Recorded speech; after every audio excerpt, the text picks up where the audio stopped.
আজকে আমি সবুজ কালার রেখে কোনো রকম আঠালো ভাব ছাড়াই ঝরঝরে ঢেঁড়স ভাজি করব।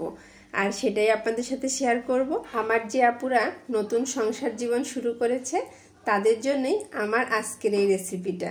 আর আমার যে আপুরা অনেক আগে থেকেই সংসার করছে তারা তো খুব সুন্দরভাবে ঢেঁড়স ভাজি করা শিখে গেছে। আমার সংসার জীবনের শুরুতে ঢেঁড়স ভাজি করতে গিয়ে আমি কিন্তু অনেক ঝামেলার সম্মুখীন হয়েছি, আর সেটা মাথায় রেখে আজকের ভিডিওটা করছি। আমার যে আপুরা নতুন সংসার শুরু করেছে তাদের জন্য খুব হেল্পফুল হবে। এই তো প্রথমে আমি ঢেঁড়সগুলো ভালোভাবে ধুয়ে পানি ঝরিয়ে নিয়েছি, তারপরে আড়াআড়িভাবে একটু কেটে নিয়েছি। ঢেঁড়স কাটার আগে অবশ্যই ধুয়ে পানি ঝরিয়ে নিতে হবে, তাহলে আর আঠালো ভাব হবে না।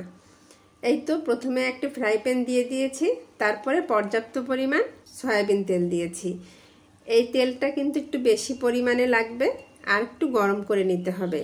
তারপরে লবণ দিয়ে দিচ্ছি, আর এখন দিয়ে দেব হলুদ। এভাবে যদি গরম তেলে হলুদ আর লবণ দেওয়া হয় তাহলে ভাজিটা খেতেও যেমন টেস্ট হবে আর দেখতেও কিন্তু কালারটা সুন্দর আসবে। এই তো একটু নেড়েচেড়ে মিশিয়ে তারপরে এর ভিতরে আমি ঢেলে দিলাম কেটে রাখা ঢেঁড়সগুলো। এখন নেড়েচেড়ে মিশিয়ে নিচ্ছি। এখন আর কখনো কোথাও হলুদ বেশি বা কম লেগে থাকবে না। দেখেন কত সুন্দরভাবে মিশে যাচ্ছে। মেশানো হয়ে গেছে।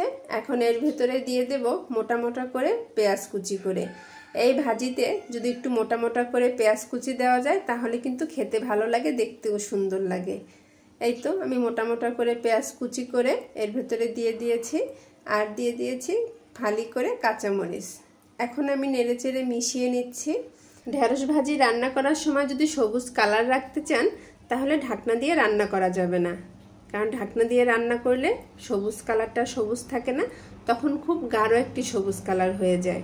আর ঢাকনা দেওয়ার কারণে বাষ্পটা যখন ঢাকনার উপরে উঠে যায় তখন কিন্তু পানি জমা হয়। ওই পানিটা যখন ঢেঁড়সের ভিতরে পড়ে তখন কিন্তু ঢেঁড়সটা আঠালো হয়ে যায়। এই তো আমি কিন্তু চুলার জালটা প্রথমে একটু হাই করে দিয়েছি, তারপরে একটু লো করে দিয়েছি। আর এই যে দেখতেই পাচ্ছেন কত সুন্দর ঝরঝরে হয়ে গেছে। আমার ঢেঁড়স ভাজিটাও কিন্তু সেদ্ধ হয়ে গেছে।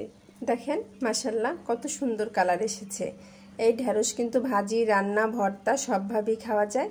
ঢেঁড়সে কিন্তু প্রচুর পুষ্টিগুণ রয়েছে। ঢেঁড়স খেলে আমাদের রোগ প্রতিরোধ ক্ষমতা বাড়ে, শ্বাসকষ্ট প্রতিরোধ করে। ঢেঁড়স আমাদের শরীরে বাজে কোলেস্টেরল কমাতে সাহায্য করে। এতে রয়েছে প্রচুর ক্যালসিয়াম।